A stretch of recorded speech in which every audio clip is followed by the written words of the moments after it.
নমস্কার। আজকে কচুরলতি দিয়ে একটা ইয়াম্মি ডিশ করব, সবারই পছন্দ। আমরা এটাকে শীতল শুটকি বলে, ড্রাই ফিশও বলে অনেকে। আমাদের অঞ্চলে আমরা শীতল বলি। আর এখানে লতিটা একটু ভাপ দিতে বসিয়েছি।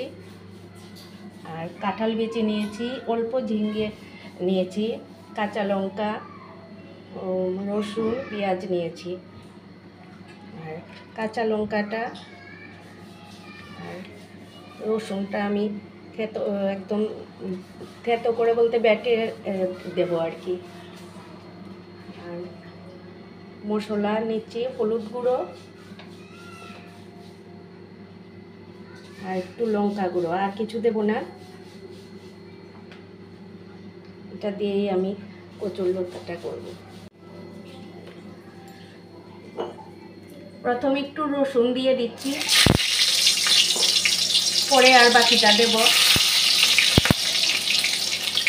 পেঁয়াজটা দিচ্ছি,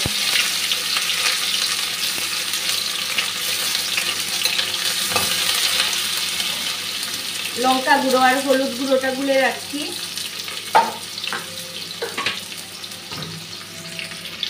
ভাজা হয়ে গেছে, এখন শীতলগুলা দিয়ে দিচ্ছি।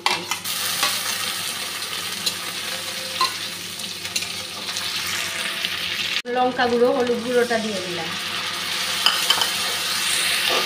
এখন সবজিটা দিয়ে দিচ্ছি, ঝিঙ্গে, কাঁঠাল বিচি,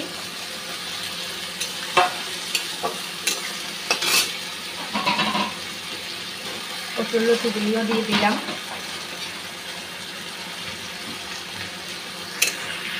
কাঁচাগুলি আমি বেছে বেছে ফেলে দিচ্ছি। রসুন আর কাঁচা লঙ্কা বাটাটা দিয়ে দিচ্ছি।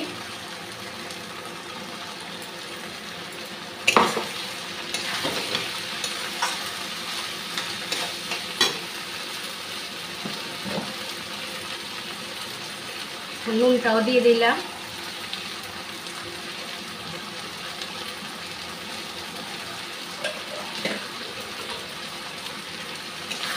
আর অল্প জল দেব, দিয়ে মাখা মাখাই হবে, শুধু কাঁঠাল বিচিটা সেদ্ধ হওয়ার জন্য। এখন ঢেকে দেব। কেমন হলো শীতল রান্নাটা? আপনাদের যদি আমার এই সাধারণ রান্নাগুলি ভালো লেগে থাকে তাহলে আমার পেজটি সবাই ফলো করবেন। আর কেউ যদি ইউটিউব থেকে দেখে থাকেন তাহলে আমার ইউটিউব চ্যানেলটি সাবস্ক্রাইব করবেন। সবাই ভালো থাকবেন, সুস্থ থাকবেন। আজকের মতো এখানেই।